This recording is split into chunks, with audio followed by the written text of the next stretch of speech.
Hello and welcome to another booktube video from me, Lauren, from Lauren and the Books. How are you all? Today is my September, almost said December, getting ahead of myself, September TBR. These are the books that I'm planning on reading in the month of September, and boy, oh boy, oh boy, am I happy that September's here. Actually, today, I'm filming this in August still, but today, it is a really cool, lovely day. I've had the windows open, the air that's coming through feels like an autumn breeze. I have had my dressing gown on this morning. I bought two pumpkin candles earlier in the week, and I'm so want to light them, but I'm just going to hold on till September. But yeah, today I'm going to be talking about the books that I'm reading in September, and I've got some exciting books that I'm going to be reading in September. The first one is not out yet, but I know for certain I will be reading it, and it's the next book in the Cormoran Strike series written by Robert Galbraith, aka J.K. Rowling, and this is called Lethal White. I am a big fan of these. I feel like I like the crime novel of them. I like the relationship between Cormoran, who is the main detective in them, and his partner, Robin. I really enjoyed the TV adaptation they did of them earlier on this year. And if anything, it made me fancy Cormoran Strike a bit. So now I've got an even more of an interest in reading them. Now, what I think I'm going to do, I'm still undecided, but what I think I'm going to do, I think I will listen to the audiobook of it. I listened to the audiobook of A Career of Evil, which is, with all the Cormoran Strike books are narrated by Robert Glenister. He does a really good job of it, really gets to grips with like accents and things like that. I think he does a very good job. And I feel like I enjoyed listening to the audiobook of Career of Evil, that I feel like I'm probably going to listen to the audio of Lethal White. If not, I'll buy it and read it. So at some point, that book will be being read in the month of September. So that's the first book. The next two books, very excitingly, are Daphne du Maurier books. So the first one is Jamaica Inn.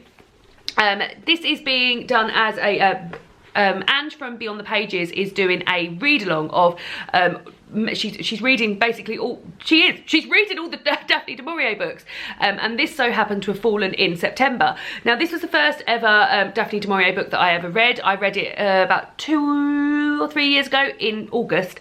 And I really loved it. And it's got a special place in my... I mean, all Daphne du Maurier's have got a special place in my heart, but this one has, because it was the first one I read and I really loved it. And I remember thinking, well, if everyone keeps telling me I'm going to love Rebecca, how am I going to love anything more than I already love this one? So I'm very excited to read this. This follows Mary Yellen, who's, after the death of her mother, she goes to live on the Cornish moors with her auntie and her husband in a pub called Jamaica Inn.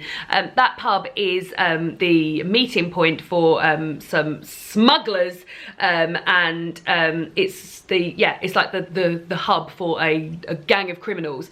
There are her aunt's husband is a very dubious character, very much involved in all of this smuggling, etc. And Mary finds herself in love with his brother, and yeah, it's just really atmospheric, fantastic, loved it, and really looking forward to getting back into it. It's been a long time since I've read this. I tried to watch the BBC adaptation. It stars one of my favourite actresses, whose name I've forgotten, Jessica Findlay-Brown. She was Sybil in Downton Abbey, and I can't really remember much about it. I remember thinking it wasn't great, so maybe I need to give that a rewatch. But yeah, so I will definitely be reading this.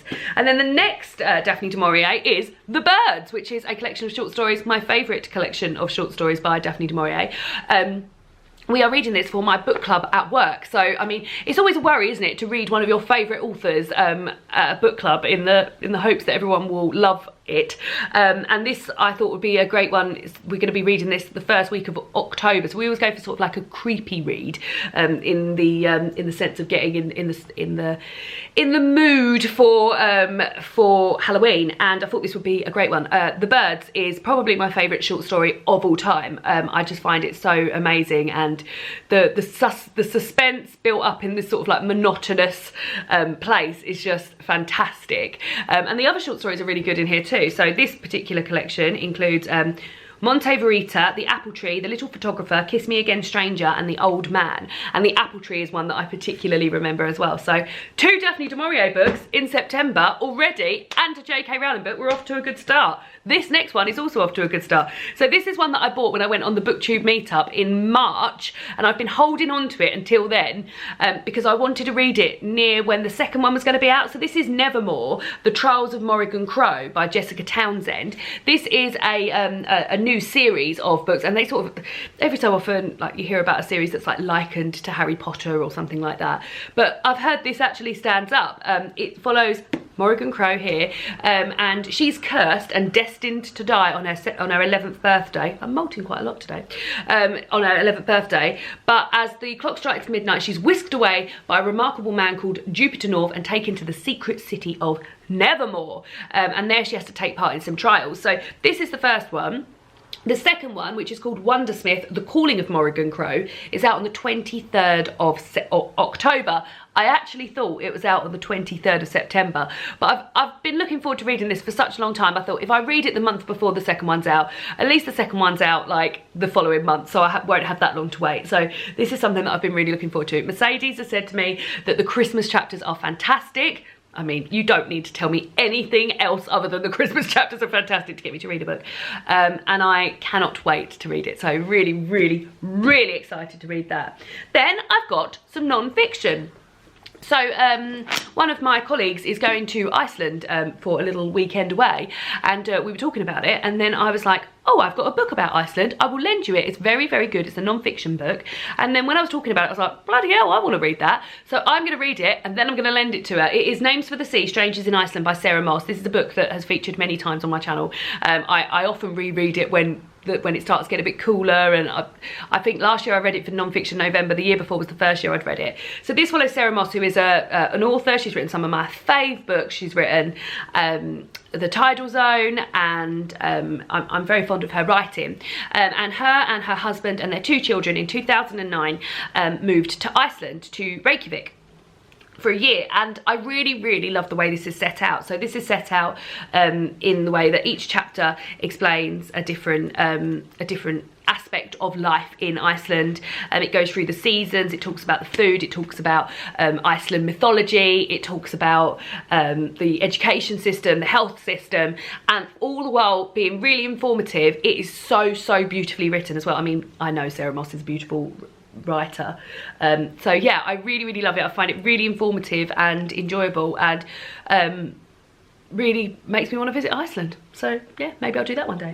The next non-fiction book is Eat, Sweat, Play by Anna Kessel. This is another non-fiction book that I've also read. I listened to the audiobook of this. Now, in September, I am filming my next in my alphabet series. So my alphabet series is a series of videos where I work my way through the alphabet, discussing topics that I feel like I have experience or interest in. I've done A is for anxiety, body positivity, cruelty-free, dress sizes, and now we're on E, and I'm going to do exercise. And as a sort of social experiment on my body, I'm going to exercise every day throughout the month of September. And I thought that reading something to do with exercise would be a really good inspiration for me to do that. So I'm going to read this as opposed to listen to the audiobook of it. I listened to the audiobook the first time round, and whilst I really enjoyed the content and found it very, very enjoyable, the audiobook was so dictated so slowly that I felt like I had to listen to it on really, really high speed. In order to, and I just remember thinking at the time, I would really love to read this. So I'm going to read this. However, I am in the market for an audiobook or a podcast to do with women and sport or women and exercise, in a non-losing weight way. Like, that's not my aim in doing this. Isn't to lose weight, it's to get a clear mind and become fitter and stronger. So if anyone's got any recommendations for women and sport and podcast or audiobook, in particular to do with strength and fitness, then I would really, really appreciate those recommendations. And yeah, I'll be reading this throughout the month of September. And then the last non-fiction I've got is the September and October pick for the Feminist Orchestra Book Club. Feminist Orchestra Book Club is a book club run by Jean from Jean's Bookish Thoughts and Laurent from Reads and Daydreams.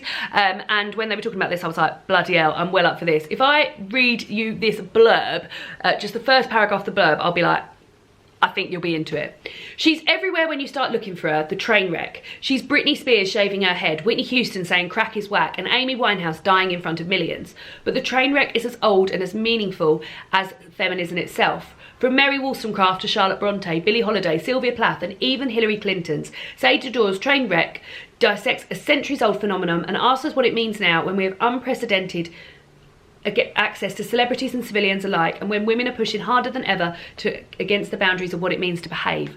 So yeah, I feel like this was very, very interesting, and I'm looking forward to seeing what's in there, so that's exciting.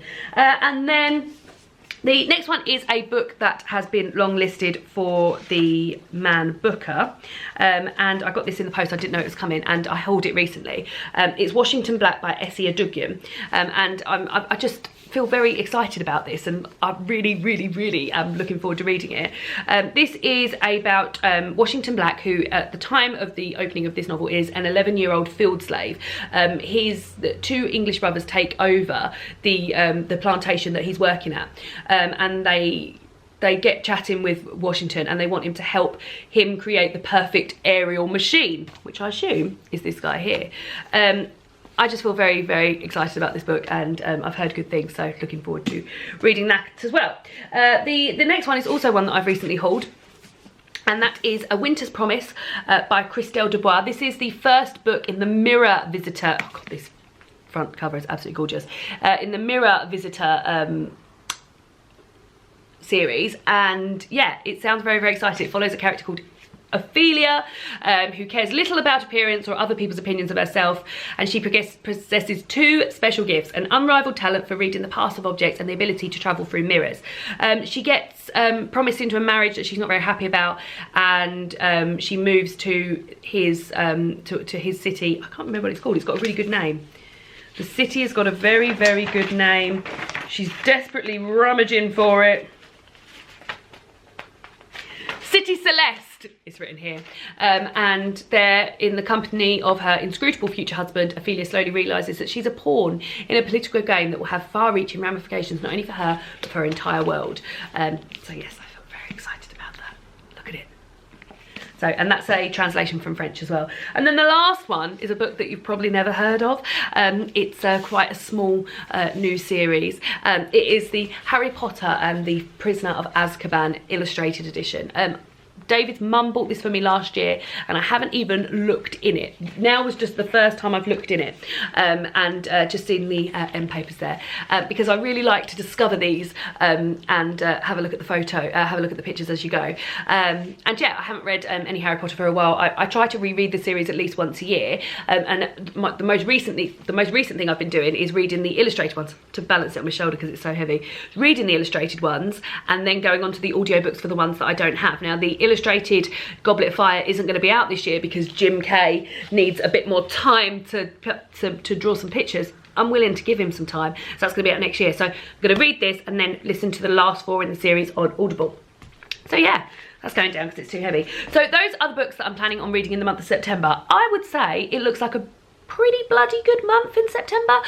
David and I are going on holiday towards the end of September, and I will probably also have a separate TBR for that. David and I are planning on doing a buddy read while we're on holiday together, which will be very exciting, and we're also going to pick a book to listen to on the way up there. So yeah, so I will have a TBR for that as well, but these are the books that I can certainly be getting on with in the month of September. I hope you're all doing very well, and I will see you all again soon for another booktube video.